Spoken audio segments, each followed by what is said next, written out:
So Jewish life in Iraq, and I will tell you, I have to put this in context. Because when I was born, by now 90% or 95% of the Jewish population had already left. So I was born in 1948. Most of them had left between 50 and 52. So my recollections are really within a closed universe of about 5,000 Jews by the time I could recollect, out of some 200, 250, a little less or so. What was interesting at the time, as I understand, that in the 1930s and 20s, 40% of Baghdad was Jewish. So you can imagine, as you fast forward to now, where there are zero Jews in Iraq. Regrettably, by today's standards, all the Middle Eastern and North African countries had really made extinct the Jewish culture and population.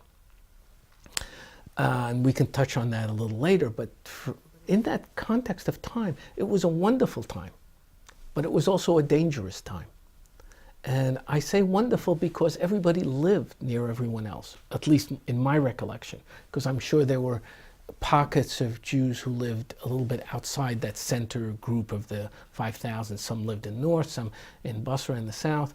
And so, for example, my uncles and aunts lived only a block or two or three away. So everybody, it was a very kind of a fabric in terms of a tapestry of community. And everyone knew everyone else.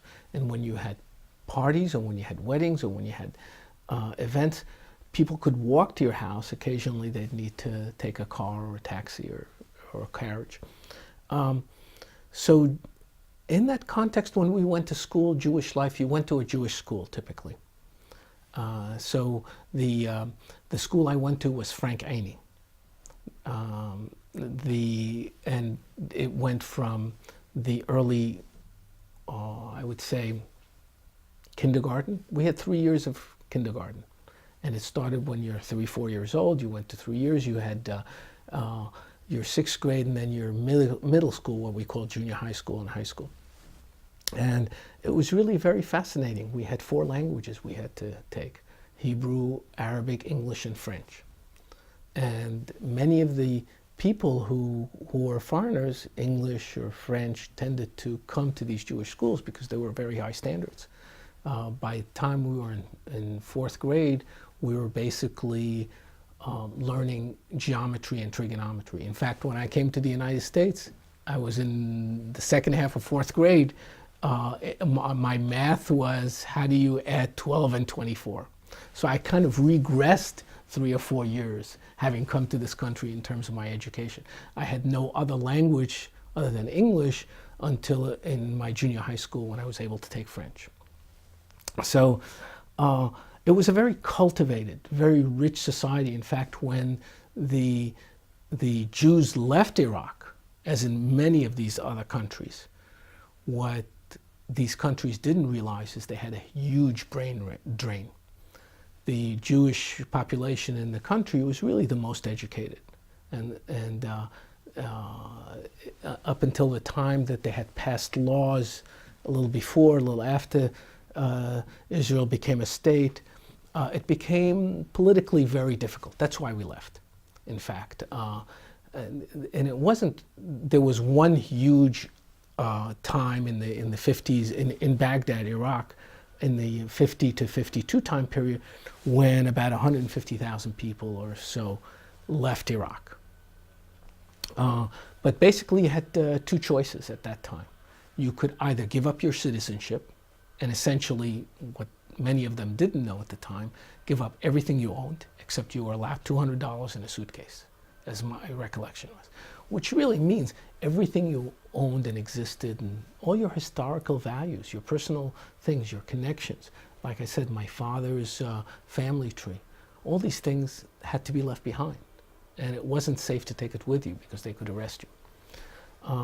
So what was it like to walk down the street? It was very safe on the one hand. And on the other hand, I recall when I was about maybe 7, 8 years old, I was coming back from a marketplace and no one else was on the street, and I was confronted by a Muslim Arab boy. And he asked me something very simple. Are you Jewish? And I'll get into that in a moment because there's something very specifically important about that. Well, I was terrified because we were a minority. And so that shadow was always there. That shadow was there before Israel became a state, after Israel became a state. And during that time period, we kind of understood, at least my father did, I was too young to understand anything on that level, that it was time to leave. And that context is clearly identified by the fact no Jews exist now in Iraq. So I ran. He threw a stick with a nail in it. It hit me on the head. I was bloodied. I went and threw myself in my mother's arms. She screamed, and you could imagine the scene. Were there times like this? Absolutely, but they tended to come during political times. Whatever the politics of the situation is, whether the government had some issues, it was always blamed on the Jews. You know, and there was an easy escape route for them. I recall we had a place where Jewish people went for their sports. There was a place called Ma'lab, which was a huge sports arena, track and basketball courts and, you know, parties we'd have. And at the end of it, we got into a car, we were going back home, and we got into a road, and all of a sudden, hundreds of Muslim kids started throwing rocks at us and chasing the car. And we felt very trapped. I will tell you, I was terrified.